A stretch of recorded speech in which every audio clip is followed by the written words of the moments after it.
Hello everyone and welcome back to another video. So today I just wanted to quickly give my first impressions of Spider-Man Miles Morales, which was released yesterday.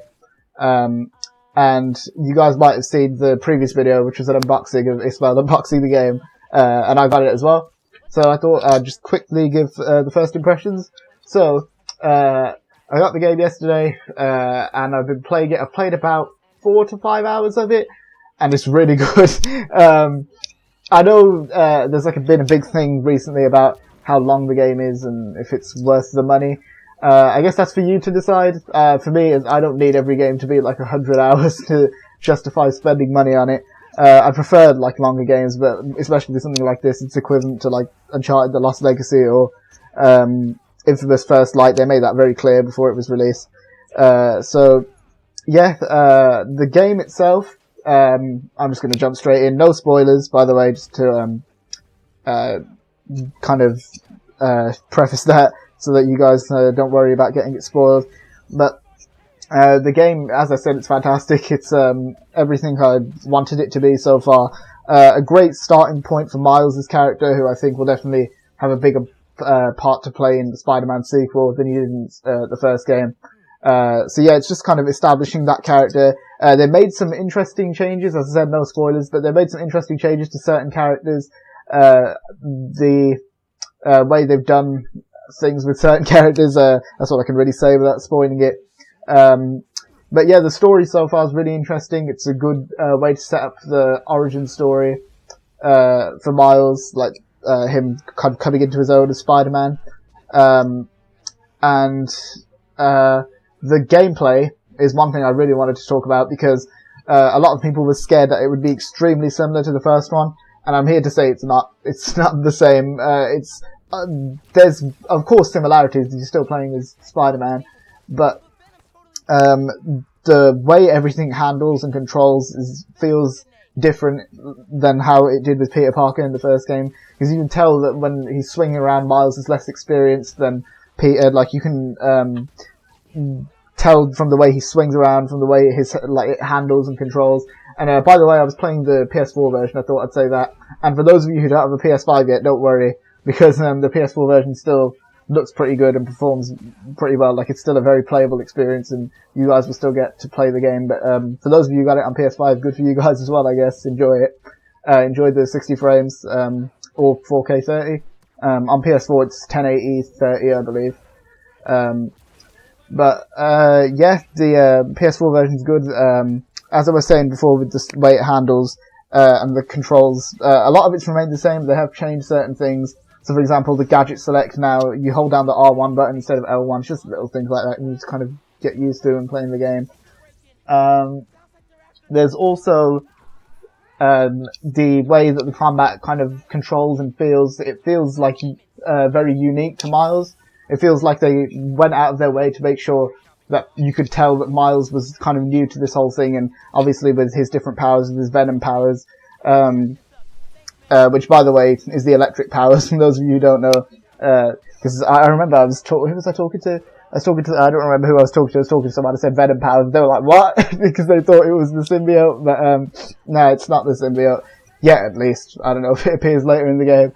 But the electric powers, they add a lot more interesting dynamics to combat, and I can tell that I'm gonna, even though I prefer Peter Parker as a character because he's always been my Spider-Man since I've kind of grown up, growing up, Peter Parker was always my favourite, but I love the character of Miles as well. The combat with his bioelectricity or Venom powers, it adds a new dynamic to it, so there's more to kind of do with Miles in the game, so you can obviously use it to build up better combos, more interesting combos. And as opposed to having 8 gadgets like Peter did in the first game, Miles has 4 gadgets and 4 Venom powers, so they kind of did that to spruce up his gameplay a bit. But yeah, the gameplay's great, the story's great, it performs a lot better than I thought it would on PS4. I haven't really run into performance issues. I remember my brother was saying that he saw some performance issues, but he did play it without the day 1 patch installed, so I'd recommend installing that day 1 patch, even if it is 10 gigs. It's definitely worthwhile, so that you can get a better experience. But yeah, a lot of it's pretty similar to the first game. The open world is slightly different. The actual like map is the same, but it looks different. Like there's snow everywhere, and the things that you can find in it are slightly different. So the gameplay mechanics, and also one addition that I really liked was the addition of the spider app, which is a really good addition that they've added to the game. That I think is definitely worth them adding in my opinion, because it kind of makes the side missions more fun as opposed to just go here, do this, go here, do that. This one, it feels more like you're kind of interacting with the people in the neighborhood. I like the small little things they've changed as well. For example, when you're in the street, running around, and in the first game, if you went down to the street and you just walked among the normal people, if you press square, you could like wave at them, but they didn't really respond too much. Whereas in this one, they say like "Hello, Spider-Man," and they wave and all that sort of thing. And another thing I really like as well is the photo mode. Photo mode, I loved that for the first game as well. It was really good in that game, and it's really good here. So yeah, the gameplay is great, performs well. There's not a whole lot to say, to be honest, because it really is Spider-Man 1.5 as opposed to like a fully new Spider-Man game, like Spider-Man 2, I guess, is probably what they'll call it. But the gameplay is just, it's the same old like Spider-Man with a lot of new twists on it, and I love the gameplay for the first game, so I really like it here. And I'm just happy with the small tweaks they made to the gameplay, and it'll be interesting to see perhaps if in the sequel we'll alternate between playing as Spider-Man and playing as Miles. So yeah, that's all I really have to say about this game. I'm really enjoying it so far.